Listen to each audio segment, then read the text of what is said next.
Olá, e vamos iniciar então esse módulo em que a gente vai conversar sobre escolhas alimentares, coisas que você pode fazer na sua rotina, no seu dia a dia, escolhas, pequenas trocas que vão surtir um grande efeito no seu emagrecimento. Bom, antes de mais nada, eu quero explicar quais são os nutrientes que são responsáveis pela saciedade. O que você pode aliar na sua alimentação que vai te deixar saciada por um período maior? Bom, nós temos 3 macronutrientes: os carboidratos, os lipídios, que são as gorduras, e as proteínas. O que mais sacia na alimentação são as proteínas e as gorduras. Por quê? Porque elas ficam mais tempo sendo digeridas no nosso estômago. E por isso vão ter um esvaziamento gástrico, um esvaziamento do estômago mais lento. Então, a minha dica é aliar a proteína com a gordura natural dos alimentos em todas as suas refeições, se possível, para que você se sinta mais saciada por um período maior. Vamos a um exemplo prático disso? Quando você come lá um pratão de macarrão com molho de tomate, quanto tempo leva para você sentir fome? Talvez muitas de vocês vão dizer que 1, 2 horas já começa a sentir fome. Agora, se a gente for comer um churrasco, né? Uma carne aí, bastante carne, legumes, verduras, quanto tempo vai levar pra gente sentir fome?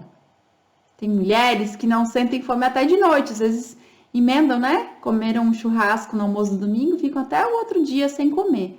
Por quê? Porque no churrasco tem a proteína da carne e a gordura natural dela, que vai de fato saciar por mais tempo, porque leva bastante tempo para ser digerida, vai precisar de bastante ácido clorídrico na sua digestão, tá?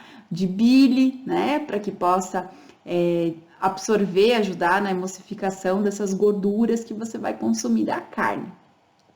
Então, gente, vamos tentar introduzir proteína e gordura natural do alimento e fibras provenientes de legumes e verduras e também as cascas, o bagaço das frutas, que são as fibras que vocês podem incluir na alimentação.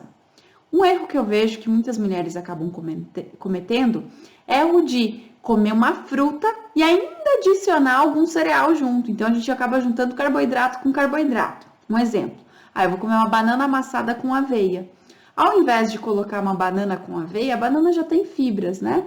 A gente pode aliar ali os ovos, por exemplo, que é uma fonte de proteína e gordura natural. Então, a gente consegue equilibrar essa alimentação. E dentre as preferências alimentares das mulheres, eu vejo que a maioria prefere os carboidratos. Infelizmente, o aporte de proteína da alimentação das mulheres fica deficiente. E isso faz com que aumente a chance aí de você consumir mais alimentos, porque os carboidratos não saciam por tanto tempo, e também você tem um déficit de proteína, e a proteína tem um papel fundamental, tanto na produção hormonal, quanto na síntese de músculo, né? Para ter uma musculatura adequada, a gente precisa de um aporte adequado de proteínas. Então, se vocês quiserem calcular o quanto de proteína vocês precisam, é só pegar o seu peso e multiplicar por pelo menos 0,8 gramas por quilograma de peso, tá? E aí, assim, vocês vão saber o mínimo de proteínas que vocês precisam consumir. Um ovo tem 6 gramas de proteína. Já 100 gramas de carne de frango, de peixe, tem em média 20 gramas. E a carne vermelha, 25 gramas de proteína para cada 100 gramas, tá? Então, você já tem uma base aí para fazer um adequado aporte de proteínas. E agora eu quero mostrar exemplos práticos de alimentos para que vocês possam melhorar ainda mais a alimentação de vocês. Então, aqui, gente, nós temos 3 tipos de ovos, né? Então, a gente tem um ovo cozido tem 78 calorias, o ovo frito com bastante gordura vai ter 108 calorias, porque a gordura, ela tem muito mais calorias do que carboidrato e proteína. 1 grama de gordura tem 9 calorias, enquanto 1 grama de proteína e carboidrato tem só 4 calorias. Porém, lembrem-se do que eu falei, a gordura ajuda na saciedade, né? E aí, os ovos mexidos com 100 gramas de mussarela, que é uma quantidade bem generosa de queijo, vai ter 220 calorias, tá? Um ovo mais 100 gramas de mussarela. E aí, gente, no outro lado eu trouxe os carboidratos, que são bem comumente utilizados para o café da manhã. Então, se vem uma cultura de que, eu preciso tirar o pão da minha alimentação e acabam trocando pela tapioca, que não é uma escolha muito inteligente, muito acertada. Por quê? Porque a goma da tapioca também é uma farinha branca, pobre nutricionalmente, com baixas fibras, e aí não vai saciar tanto quanto um pão. Então, para quem vem a restrição do pão? Para quem tem uma hipersensibilidade ao glúten, para quem é celíaco, de fato não vai poder comer um pão aí com farinha de trigo, certo? Já quem não tem essa restrição, pode repensar aí nessa troca, se vale a pena ou não. Trouxe esse exemplo do cuscuz, que é mais comumente utilizado no Nordeste, né? Mas seria uma boa troca, uma boa opção de carboidrato, inclusive para o café da manhã. Então, vocês podem observar ali, o pão francês, uma unidade, tem 123 calorias e vai ter 45 gramas, né? 80 gramas de tapioca tem 182 calorias. Proporcionalmente, se a gente for pensar em calorias, eles são muito semelhantes, né? Se for comparar a mesma gramatura, mesmo peso de cada uma. Porém, a qualidade nutricional da farinha de trigo, tirando o glúten, né? Vai ser ainda melhor do que a farinha da goma da tapioca, que é uma farinha bem branca. Então, principalmente diabéticos, não façam essa troca. O melhor é trocar por outras farinhas mais ricas nutricionalmente, como a farinha de aveia, a farinha de amêndoa, de amendoim, a farinha de castanha, de coco, até mesmo a de quinoa e de amaranto, são mais ricas nutricionalmente, de feijão, se você gostar do sabor. Então, aqui eu trouxe algumas dicas práticas para vocês utilizarem. Então, seria uma boa fonte de café da manhã a gente comer um ovo com 100 gramas de queijo? Sim, ele vai te saciar muito mais do que você comer uma fatia de pão com geleia diet e uma fruta. Por quê? E vai ter a mesma proporção de calorias, né? Por quê? Porque na opção do pão com geleia e fruta, você vai estar comendo só carboidratos. Vai ter a mesma quantidade de calorias, mas lá pelas 10 horas da manhã você já vai sentir fome. Já com o ovo mexido e queijo, você vai ficar saciada por mais tempo. E quando eu falo de manter a gordura natural do alimento, eu não estou dizendo para você adicionar gordura na alimentação. Não, de forma alguma. É a gente fazer escolhas e quando for escolher elas, manter aquela gordura natural. Então, eu vou dar uns exemplos práticos. Por exemplo, o queijo, né? Ao invés de comer um queijo Minas, eu posso sim comer um queijo mussarela. Agora, eu não vou adicionar o queijo, mais o pão, mais o ovo. E aí, eu vou estar juntando duas fontes de energia, que é o carboidrato e a gordura. Então, eu preciso tomar mais cuidado quando eu fizer essa mistura, para que não exceda as calorias, tá? Então, quando vocês quiserem combinar essas alimentações, se eu vou manter a gordura natural, eu restringo um pouquinho o carboidrato naquela refeição, para não exceder as calorias e a fonte de energia daquela refeição, tá bom? Então, fica aí a minha sugestão de refeição, principalmente para o café da manhã. No jantar, então, pensem em adicionar uma proteína, um frango, uma carne, um peixe, legumes e verduras. No frio, dá para fazer sopas, cremes com bastante legumes e verduras, com carnes, e assim você vai enriquecer bastante a sua alimentação. E aqui eu trago algumas dicas, né, para reduzir as calorias.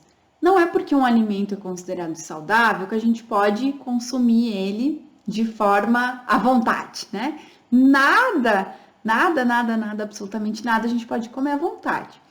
Para ter emagrecimento, a gente precisa fazer déficit calórico. Ou seja, você vai precisar comer menos e gastar mais calorias. Eu trouxe aqui 6 alimentos que são considerados saudáveis, porém são altamente calóricos. O primeiro da lista ali é o abacate. Então, quando você quiser adicionar, coma 1/4 de abacate na sua refeição. A granola, que requer muitos cuidados. Por quê? A maioria das granolas que se dizem sem açúcar, na verdade, tem sim adição de açúcar escondido. Aí a gente vê maltodextrina, xarope na sua composição, mel, melado, que é tudo açúcar, tá? Da mesma forma. E além disso, muitas vezes trazem flocos. Os flocos são pobres nutricionalmente, principalmente flocos de arroz. E aí você vai ter uma baixa ingestão de vitaminas, minerais e fibras e não vai se sentir satisfeita por muito tempo, tá? Outro alimento que é bem calórico são as oleaginosas. Aqui vem ilustrado as nozes, mas tem todas as castanhas, as amêndoas, a avelã, que também é uma oleaginosa. e tem bastante calorias, mas não quer dizer que você não possa ingerir, pelo contrário, você deve sim ingerir diariamente uma pequena porção, porque elas têm fontes maravilhosas de gorduras naturais que vão ajudar na sua saciedade, fibras, vitamina E, que é importantíssima, né? As mulheres adoram pensar na saúde da pele e dos cabelos, então ela é importantíssima. E também selênio, tá? Que é um mineral antioxidante que é um mineral antioxidante bem potente, e a gente vai falar até mesmo dele logo mais. A pasta de amendoim, então, que é uma oleaginosa, o amendoim, ele, por muitas pessoas acabam colocando ele, né, como uma oleaginosa, mas ele não é, ele é uma leguminosa, ele faz parte da família dos feijões, da lentilha, e aí o ideal seria consumi-lo cozido e não assado, né, que não é da nossa tradição. Porém, essa forma de preparo do amendoim diminui as aflatoxinas que estão presentes nele, né? Por ser uma leguminosa e estar embaixo da terra, bastante umidade, bastante fungo. Então, o aspergilos, que é bem comum no amendoim. Então, mulheres que têm problemas com candidíase, até é recomendado evitar ele, tá? Como a gente tá falando, né? E a pasta de amendoim, gente, uma colher de sopa de pasta de amendoim tem mais calorias do que uma colher de sopa de leite condensado. Então, tomem cuidado. Se você quer emagrecer, cuida na quantidade. E leia os ingredientes para saber se lá tá escrito somente lá que tem o único ingrediente, né? Se é o amendoim. O azeite de oliva, né? Que é um alimento riquíssimo nutricionalmente. Porém, ele também vai ter bastante calorias. Cada ml tem 9 calorias. Então, quando a gente for utilizar sabiamente. Se eu tô comendo uma sobrecoxa, não preciso adicionar mais um azeite de oliva na salada. Já tô tendo uma fonte de gordura natural naquela minha refeição. Então, eu não preciso adicionar mais uma fonte. As frutas secas, né, gente? O que acontece? Às vezes a gente esquece que quando a gente vai consumir uma fruta desidratada, ela só perdeu a água. Vai manter essas calorias. Então, é bem comum eu ver esse erro, assim, das pacientes, que elas comem 4, 5 unidades de damasco, de ameixa, e se esquecem que elas tinham um formato normal, né? E a recomendação é de 3 a 4 frutas no dia para quem quer emagrecer. Então, às vezes, acaba extrapolando aí na quantidade das frutas desidratadas para elas terem um menor volume, tá? Mas é uma boa estratégia vocês terem uns 2 damascos, mais umas 2, 3 castanhas, como o kit sobrevivência, que eu chamo, naquela hora que bate aquela fome mesmo, né? Aquela fome fisiológica, que vocês agora já sabem identificar. Então, é um kitzinho que a gente pode utilizar nesse momento. Além disso, a minha dica do kit fome é vocês utilizarem ovos de codorna, azeitonas, né?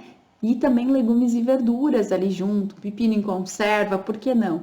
Ajuda também a matar essa fome naquele horário que a gente quer segurar, talvez, né, para fazer uma refeição melhor no jantar ou no almoço.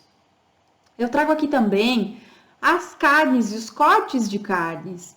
Então, aqui tem as carnes de frango, a carne suína, a carne bovina. Por muito tempo se pregou que a carne bovina não era uma boa fonte proteica, e é mentira, a gente pode consumir todas elas, inclusive os peixes.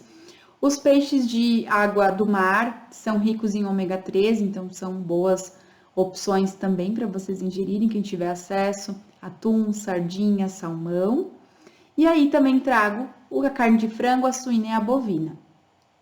E claro, né, gente, o peito de frango é a parte do frango mais magra e as outras partes acabam sendo mais calóricas porque tem mais gordura. Então, vale equilibrar. Tô comendo um corte com mais gordura e não vou adicionar azeite de oliva na salada, tá? Carne suína, então, o corte mais magro é a bisteca, tá? E o que mais tem calorias aditivas que a gente deve evitar é a linguiça. A não ser que você consiga uma linguiça artesanal, que não tenha nenhum nitrito, nitrato, aditivos. A carne bovina, então, a gente tem vários cortes ali, né? E a menos calórica é o patinho. Então, é uma boa opção para quem busca aí o emagrecimento. Ou então, se quiser comer no churrasco uma picanha, que vai super bem, come só a picanha, saladas, que você vai manter a sua saciedade e conseguir equilibrar aquela refeição.